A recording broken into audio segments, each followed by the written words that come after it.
Islam Makhachev didn't just win this fight, he added another historic achievement to his UFC legacy. With the victory, Makhachev extended his UFC winning streak to 17 consecutive victories, moving past Anderson Silva's previous mark. But despite the impressive record, this was not a walk in the park.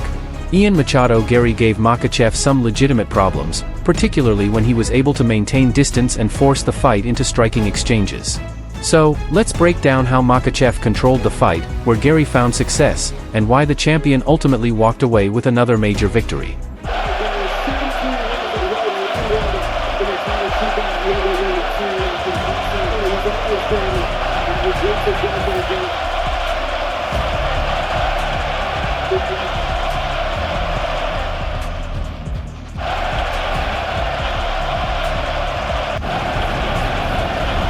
Garry taller by 5 inches. He'll have a 490 underdog tonight.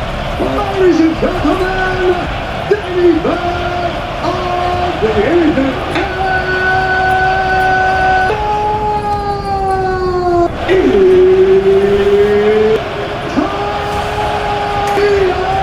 Machado is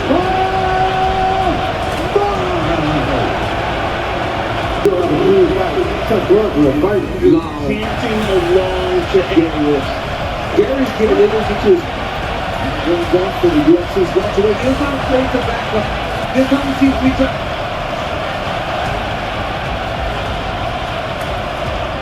And he kicks so hard and punches and shields. You knew that was coming. You knew that was set him up. Now look for Islam to get cornered. He worked his way back to his feet over and over again. Garry trying to leverage the fast crosses. He reciprocally says, man, I can't believe I'm Still starting like driving inside in order a way to get something positive out of his run. Meet there, can't take too many shots. That's brilliant. Islam is only rolling. The attack is just squeezing with that lock for 5 minutes. Every MMA woman knows his first head kick too. Makhachev realizing success for that new level. And if Islam is blocking is brutal. It's just a shit start to move just we thought to feet. This is where it stays. Now we have still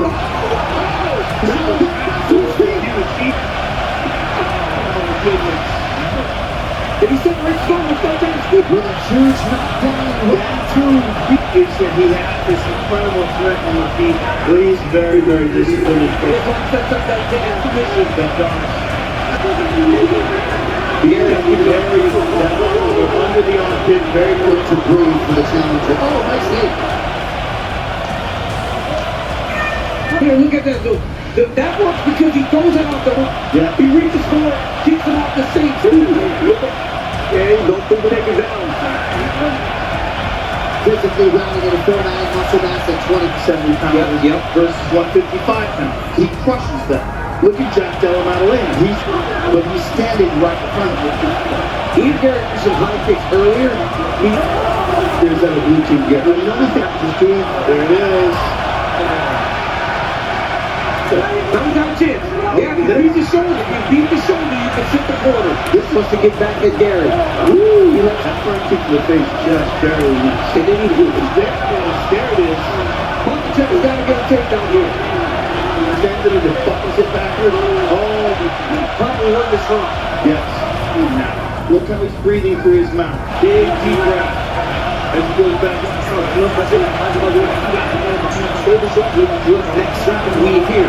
When Ian Garry beats the shoulder, around the corner, but moving is not shoulder. They take the traction corner. He was able to stay inside. The shot again, you look at the boxing. Left eye, pretty good pressure here early round 4. Secure the shoulder. As long as it's not shoulders to me, Gary's defense has not been too strong. Look at this. He's able to get back up in the air. If Garry, You see that he's grabbing the front of his foot. Nice shot. Elbow to the body.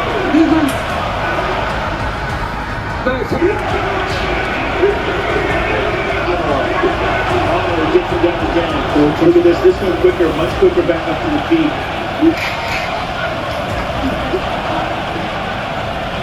5 minutes to the second. Ian Garry just Let's get up now. Let's get it. I'm trying to fight the judges. I was thinking 3-1 right there. You got to score like flying. It's to making me feel good. Garry does not look tired at all. It's just spam that thing. The thing that's been absolutely. So he doubled that on quick. Encouraging some more action. There it is. There it is. Well, this time grab the money time with him. Got even higher. Still, it'll help that he's going to adjust. Ian Machado would seem to be so bad at the ability to adjust. Third goal, the fourth one. Decision. The judge scored the contest. Decision. The is He improved his finish. To control guys and submit guys. Round 1, Makhachev establishes the blueprint from the opening seconds. Makhachev appeared to have a very clear objective: close the distance, eliminate Garry's reach advantage, and bring the fight to the ground. That strategy made perfect sense. Garry is significantly taller and has the kind of long-range striking game that becomes more dangerous when he has plenty of space to work with. His jab, kicks, and movement allow him to attack without standing directly in front of his opponent. Makhachev didn't want to give him that opportunity. Instead, Islam immediately started looking for ways to get inside. Within the opening minutes, he was able to secure his first takedown, and that was important because once Garry was on the canvas, his biggest physical advantage, his height and reach, became much less useful. On the feet, Garry could make Makhachev travel through a long striking range. On the ground, however, Islam could rely on his strongest weapons: positioning, pressure, control, and wrestling. That difference shaped the entire fight. Round 2, Makhachev shows another dimension. Then came one of the biggest moments of the fight. Makhachev dropped Garry with a perfectly timed head kick. What made the moment especially interesting was how it happened. This wasn't a takedown leading into ground and pound. It wasn't a scramble where Islam simply found an opening. Instead, Makhachev caught Garry with the kick while Garry was moving away from the clinch. That showed something important about Makhachev's development. For years, opponents have focused primarily on stopping his wrestling, but now, they have another problem to deal with. His striking has become dangerous enough that creating space doesn't automatically make you safe. If Garry stays too close, Islam can wrestle. If Garry gives him space, Islam can strike. That combination makes Makhachev much harder to predict. Round 3, Garry starts finding his rhythm, but Garry wasn't going to simply accept that game plan. In the third round, he began making adjustments. Instead of spending too much time fighting in close quarters, Garry started using his natural advantages more effectively. He worked from the outside, attacked the body, targeted the legs with calf kicks, and used his footwork to create angles. This was much closer to the type of fight Garry needed. The more space he had, the more opportunities he created to land without immediately being trapped in a wrestling exchange. For several minutes, Garry looked much more comfortable. His movement forced Makhachev to reset, while the kicks slowly accumulated damage and kept Islam from simply walking forward. And for a moment, the momentum appeared to be changing. This was the part of the fight where Garry demonstrated why his size and striking ability made him such an interesting matchup.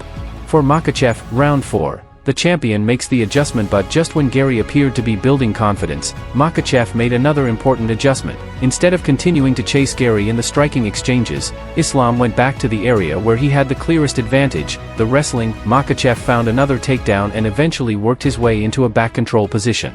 And that sequence was more important than simply scoring another takedown. It stopped Garry's momentum. Garry had started finding success on the feet, but Makhachev refused to allow that success to continue for too long. This is where championship-level fight IQ becomes extremely important. An elite fighter doesn't necessarily have to dominate every single phase of a fight. Sometimes, the smarter approach is simply recognizing when your opponent is becoming comfortable, and immediately moving the fight somewhere else. That's exactly what Makhachev did. What really decided the fight? So, what does this matchup actually tell us? For Ian Garry, there were plenty of positives. He proved that his striking could create problems for Makhachev when he had enough space. His reach, movement, body kicks, and calf kicks gave him opportunities to score from the outside, and whenever he was able to keep the fight standing, he looked far more competitive. But the biggest difference remained Makhachev's wrestling.